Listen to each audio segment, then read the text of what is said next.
Hello. Hey, how's it going? Hi. Hi. Alright, so you got your cast list up and everything you need? Yeah.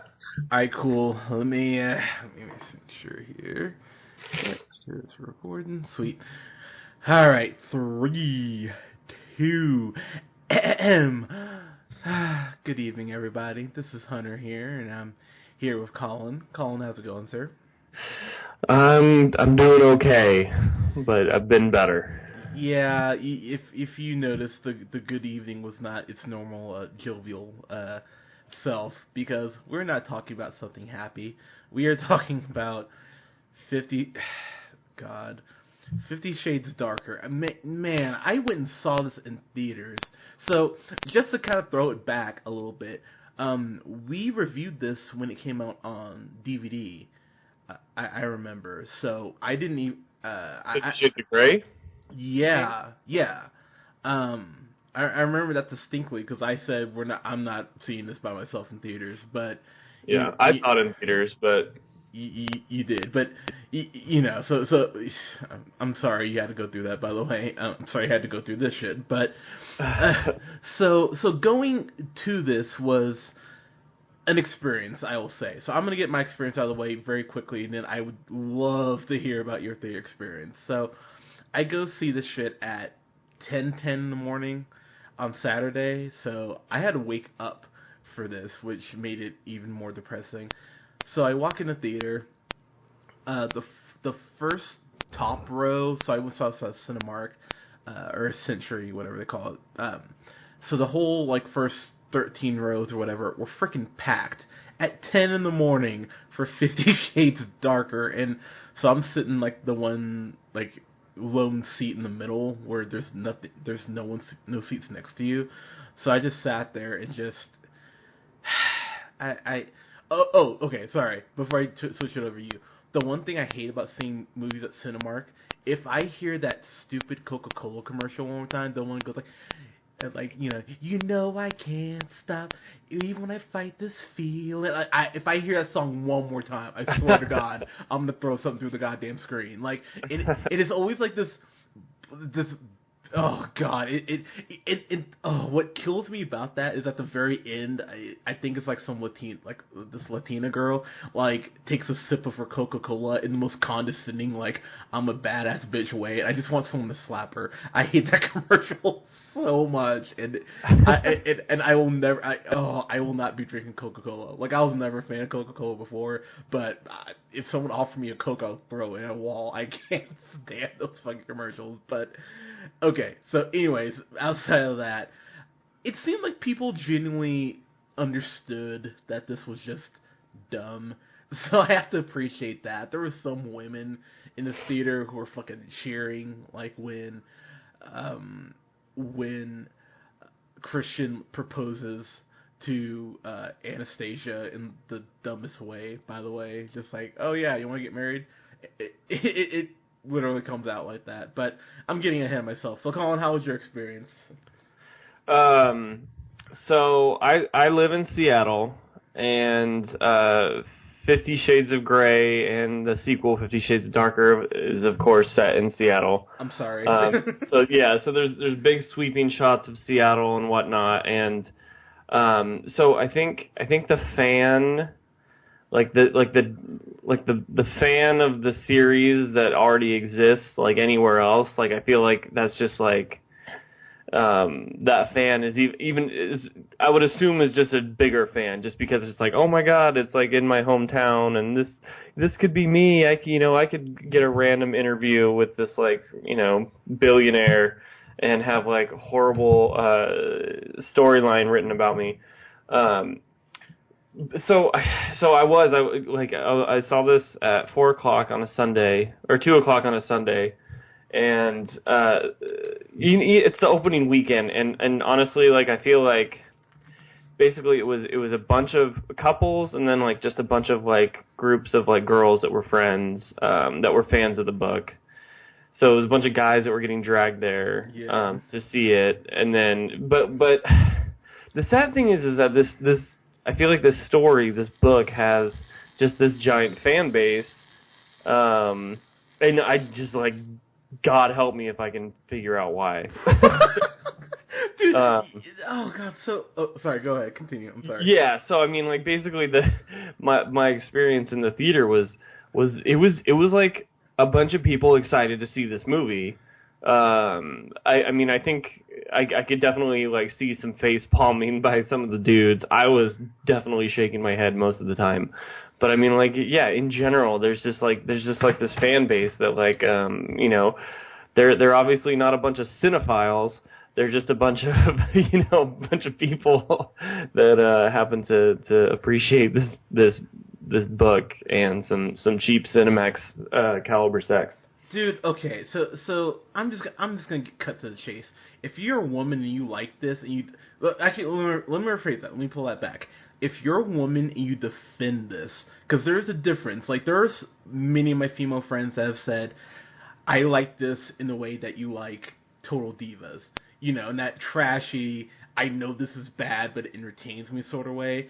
I can appreciate that. But if you genuinely like this, and you're defending it, and you're saying, oh man, it's sexy, you are a fucking moron. And I am sorry, there's no other way to put it. Because Colin, I was sitting in this theater, man, and I looked at that screen, and I genuinely, for the first time, said out loud something I've never said in a movie.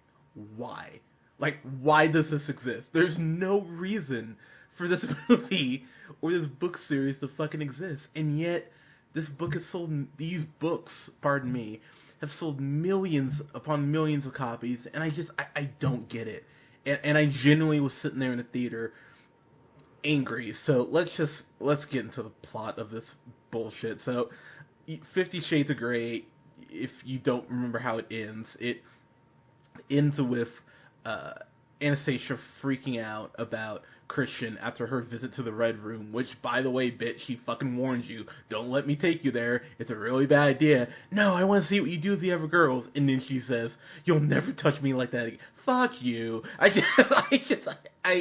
Yeah, because he spanked her too hard. Yeah, and she literally begged for it, and he was begging her not to. Don't make me do this. I don't want to do this.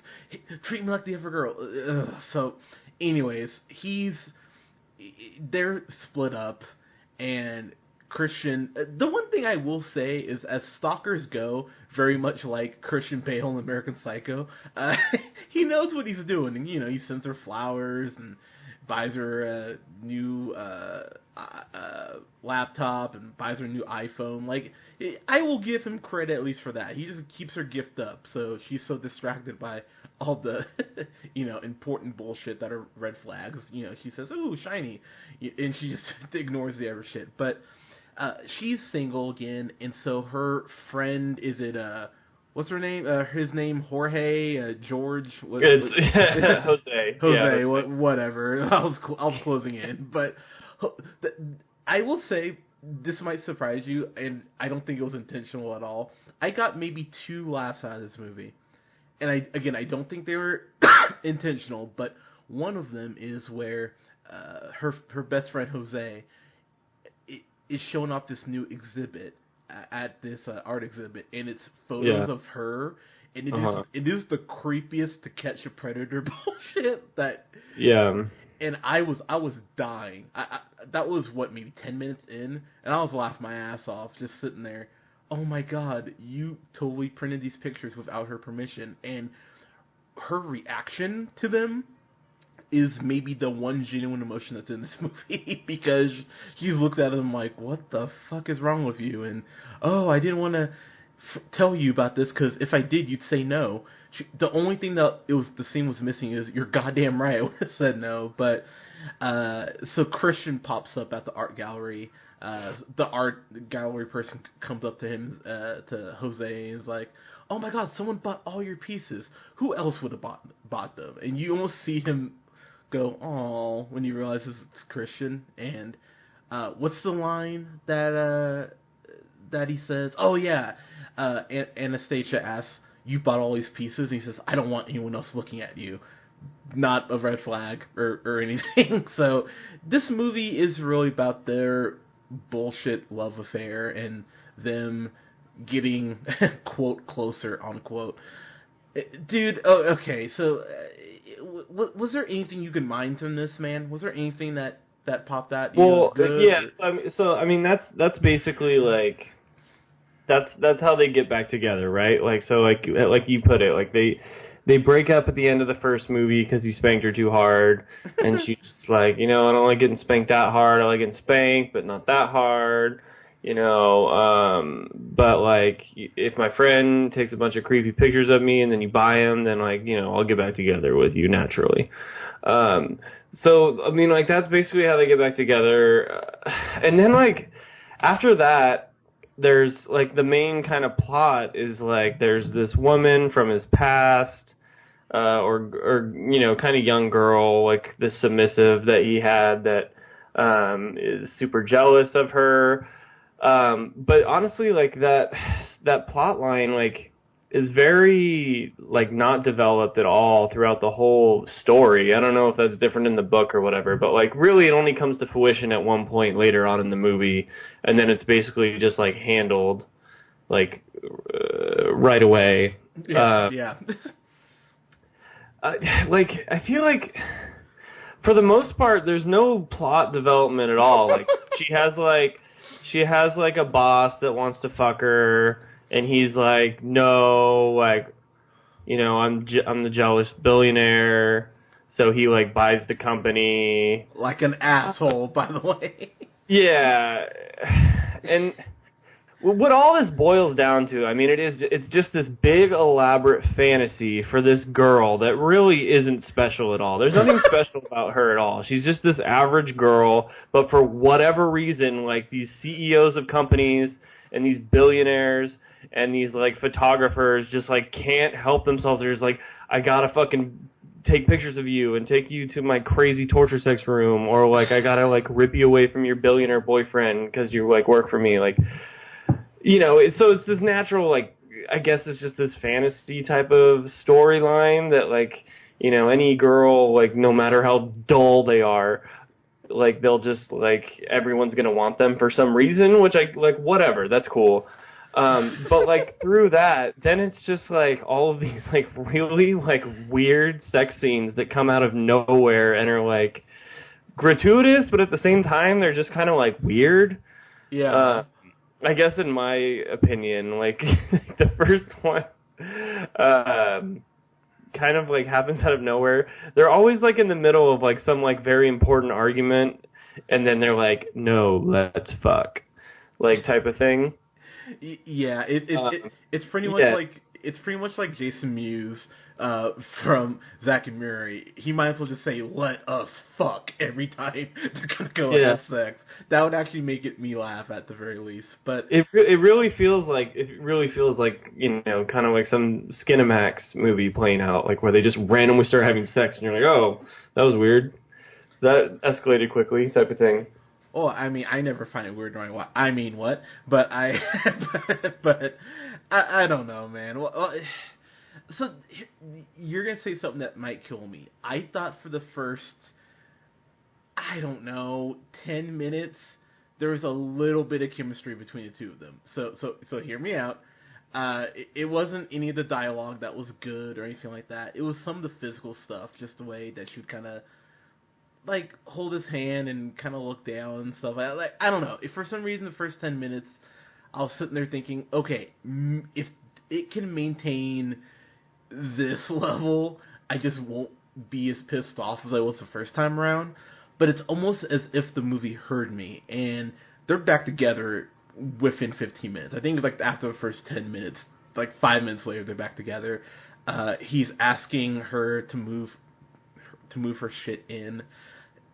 The other thing about this movie, there's no concept of time, so you don't know how long, like, there's a gap when things are happening. It feels like they get engaged within 2 days. And to be totally honest, the way this shit is written, I would not be surprised if it's only 2 days. So there's no concept, so you can't really feel emotion when shit starts happening. And there's so much to critique about this, so I'm just going to start going down the line.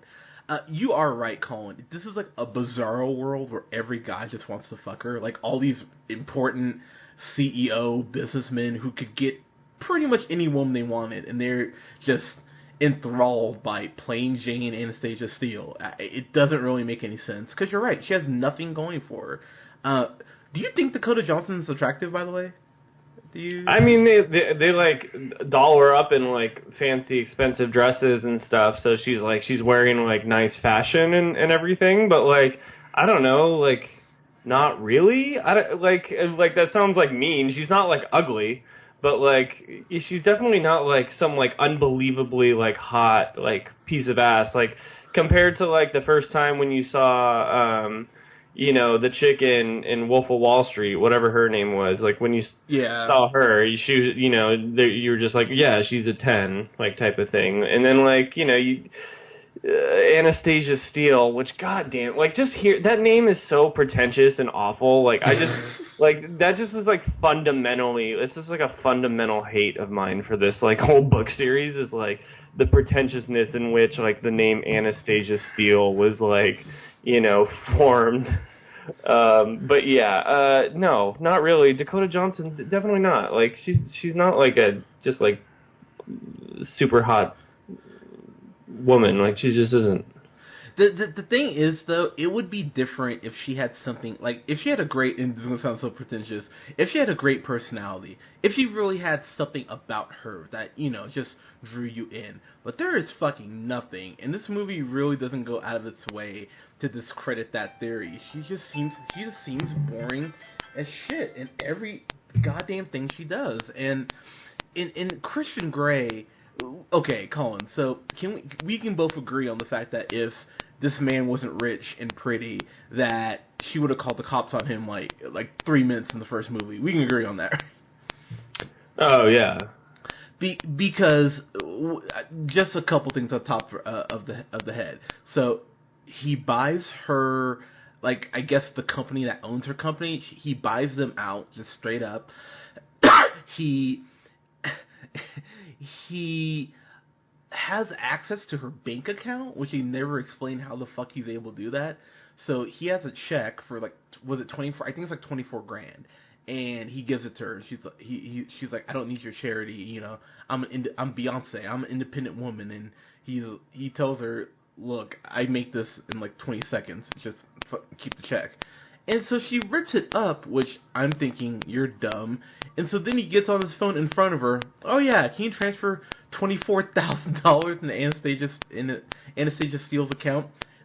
And she asked him, how'd you have my bank account information? And he never answers her, never tells her, and we never find out.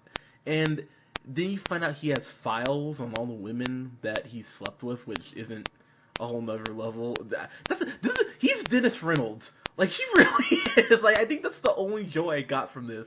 Was realizing that he's fucking Dennis from It's Always Sunny. He reminds me of John Cena too, like how John Cena is in Total Divas, which is great. Yeah. Where he's just like, he has like honestly, like, isn't he like, John Cena fucking made his girlfriend sign like an elaborate like lawyer like created contract for her to come live with him in the house. Like, sounds kind of sounds like Christian Grey. Like, and he's just everything's like a business. Like, his relationship is like a business. Like, I don't know. Like, that's kind of funny. John Cena is Christian Grey. Well, when they reboot this shit, maybe they'll put John Cena in it. I don't, because they will. They'll find some justification to 10 years from now see if they can squeeze just a little more juice out of this. But yeah, so there's so much dumb stuff, and I feel like I'm gonna touch on some of it, but I will need you to help fill out some blanks. But there's so many points, honestly, Colin, where I was angry. I just was sitting there thinking, I'm going to have to remember all these, and it's going to be really difficult. So I'm going to jump to the end of the movie, and then I'll have you kind of jump forward or wherever you want to go from there. So there's this point where they have the crazy bitch who you see in the trailers, where she like pops up like a phantom, then she's gone. The ex-girlfriend. Yeah, the ex-girlfriend, or whatever you want to submissive. Submissive, yeah. So she's around. She kind of randomly pops up and shows up, and the one you've seen a movie with me, Colin. I tend to get a little excited at points. So so the crazy ex, the ex has a gun, And so Anastasia's trying to talk down. She's like, Christian talks about you. He still cares about you. And she shoots the gun off and like at the wall. And I heard this guy yell in the back, in the back of the theater. I was laughing. I was laughing so hard. Like I was bracing myself for it, and he just clearly did not see that coming, and he freaked. And then Christian comes in. Now, here's the thing: we watch a lot of film, Colin. We watch a ton of film, and as someone who watches a ton of film, my first thought was, you could have this woman having Anastasia and Christian at gunpoint and make her, or make him tell her some of the things you made her do, some stuff you had to do for him. Just to add that extra layer of what the fuck am I getting myself into, to add some tension and conflict. That would have made sense. Colin, what did he do to end the scene? Can you please tell the people what happens? Yeah, he basically just was like, give me the gun and like get on your knees type of thing. Like nothing happens. Yeah, like a dog. Like just in the most simple. I think he actually even says kneel, if memory serves. Yeah, he does. Yeah, he says like kneel. Yeah. Yeah, and she just drops to her knees, and he starts playing with her hair like a dog, and then Anastasia runs the fuck out. They could have built some tension there, and they just went, fuck that. That would make sense. And then the extra layer of creepy on top of this wonderful Sunday.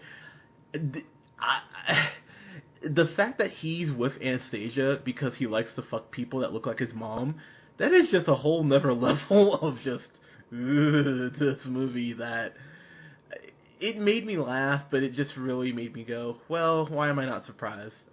Your thoughts when you discovered that little nugget. Yeah, well, I mean, the way they said it was punish, not have sex with, but yeah, he said, I want to punish people that look like my mom, but because he hates his mom. But yeah, I mean, it's still just like, it's a weird plot point. Just in general, I don't know. As far as that goes, none of that it bothers me as much as just how strung out this movie is. Like, where there's just these long gaps of like, you're watching nothing. It's like stupid conversations where it's like really poor dialogue, like a wink and a glance, or just like, I'm gonna like finger you in the elevator while there's these people here, and it's just like this long scene building up until that point. Like, that's what this movie is really trying to get at, like just to have all these titillating moments. The plot is definitely second to all of that, I felt. So sitting there as like a dude just like chilling, and I saw the first one in the theater with my wife the first time, and like it wasn't like like an arousing thing to watch with my wife. I was like, it was more just like, this, it's just a bunch of like, it's I don't know how to put this like the best way possible, but it was just like uncomfortable and like shitty. Like it was like all just like fucking like shit like film. Like I don't know. Just I really don't like it. But yeah, I mean, as far as the plot, like none of the plot like goes anywhere for me. Like none of it's developed. It's like they kind of like this character. Like they introduce her. They're like, yeah, there's a crazy stalker chick from his past. And then, like, she shows up again, she's kind of scary, and then she finally shows up, like, a third time, and then, she has the gun, and then he's just like, get down on your knees. And then she's like, I can't believe, this is how you treat these women. He's just like, you're so different, I'm like, who fucking cares?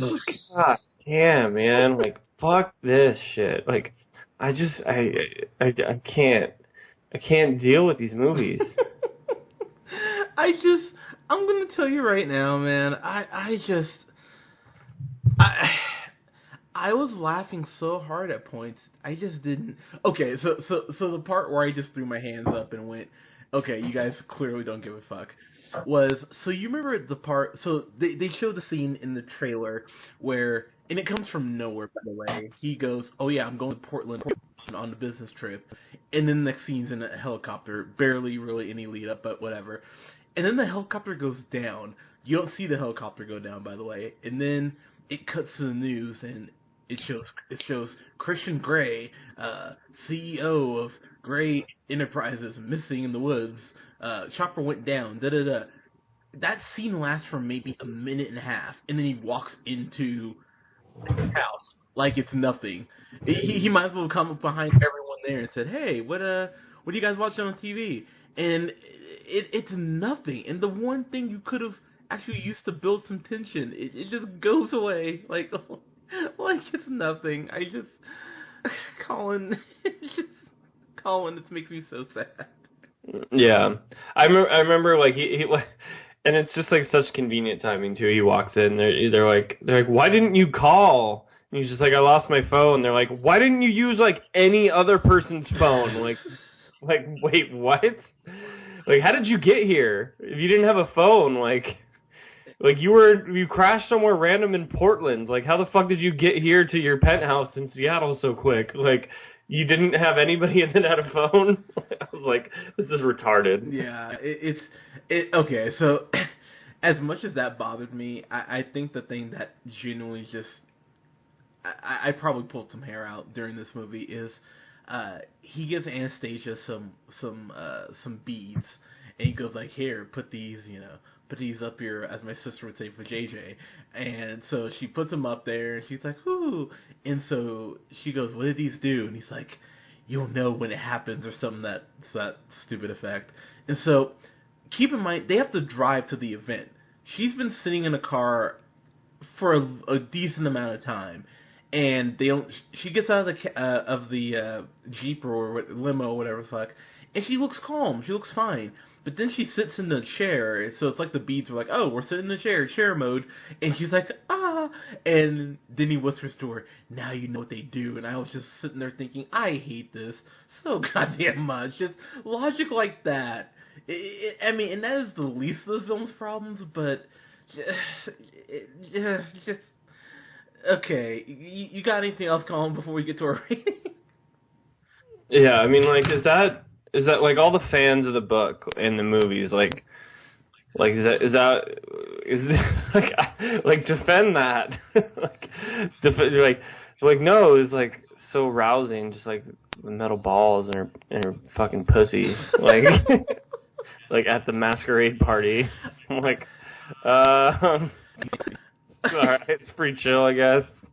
Oh, and by the way, let's talk about the fact that, two quick things here. The sex scenes in this, they really were, the ones on Cinemax are actually better. They usually go longer. These ones felt really short, and they have this terrible R&B background play, or soundtrack playing in the background, to enhance the mood. And they're not really good. They're not arousing. I'm black. I love white titties, and she's naked a good amount of the time. By the way, it does, again, if you're curious, if you're a gay man or a straight woman, no dong in this movie for you. He does not drop dongs, so he does not pull a Thunder Gun Express. So, again, a movie where you think you would see some dick and you don't. You That's a base complaint. Like it's pretty shitty, and I know some people be like, Hunter wants to see his dick. No, but it does speak to the just incredible slant that when it comes to sexuality, the fact that this woman that can stand, so you can see her bush, and you don't get man dong, but it does though, and I was sitting here really thinking about what I wanted to say about this, and maybe this is just our male-dominated society. Maybe this is our comeuppance for decades of not letting women be sexual. Maybe these movies are meant to balance the scales out. So maybe that's what it is, because that would at least make sense. I don't get why these movies keep getting made. I mean, they make money, unfortunately, but I don't get why women like this. I don't get why women find this sexy. Read old Anne Rice if you want to see some. She worked with vampires. Vampires are awesome, and she can incorporate sex into it seamlessly, actually. And read her stuff before she became a Christian and she became less fun. If you want to read some actual good sex in literature, fuck, read Shakespeare, Jesus Christ. But this shit is just, it's daunting, and I ran out of the theater the moment the fireworks went off after their bullshit engagement. By the way she says yes I saw it coming a mile away. It's like, okay, she has a lighter. Oh, it's one of those light up ones. Oh, she's gonna write yes in it. Good God, this is the dumbest. And it leaves that dumb line of, oh, so the answer to your engagement I had the whole time in my pocket. Fuck you. I hate this. Go fuck yourself. I fucking hate this movie. It will be. Oh, it's gonna be high on the list. I don't know what else we have destined to come out. Maybe we have a new Medea movie, but right now this is some bullshit. So yeah, go fuck yourself. Colin, go ahead, man. Yeah. I don't. Like when the first one came out in 2015, it was my number one worst movie of the year, and like well deserved. It was a terrible movie. I mean, this one isn't like any better. It's really just like more of the same. It's definitely not like worse. It's just more of the same. But like I think like just knowing what you're going into beforehand like softens the blow maybe. But I mean that's not like that's certainly not a compliment to the movie by any means. Like if anything, like the bar was set so low, like this one didn't have to do a lot to like be better. But it was just more of the same.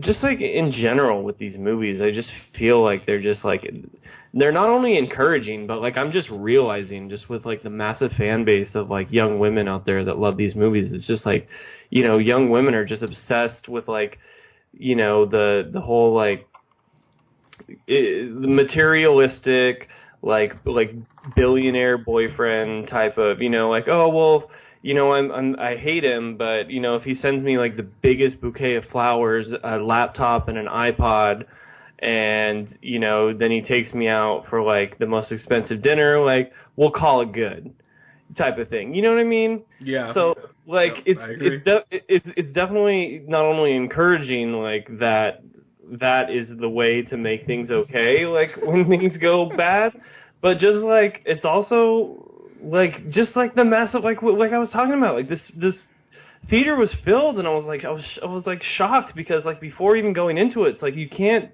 be blinded to like how horribly this movie has gotten received by critics, but the fan base just doesn't care. Like they're all just going out to see it, they all just love it. And I'm just like dumbfounded right now. Like I don't get it.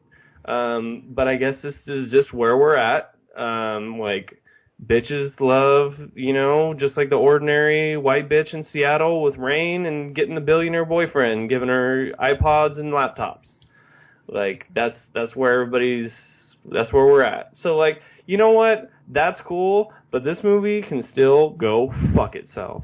So that's where we're at. Thank God, because yeah. So that's what we're at. That's to go fuck yourself. Well, and the last thing, so Kim Basinger played his Elena, who's the friend of Christian's mom who introduced him to this whole lifestyle. And I gotta say, dude, she looked like Buster because of all the Botox she had. Actually, I apologize. That is an insult to Buster. Buster can move his face.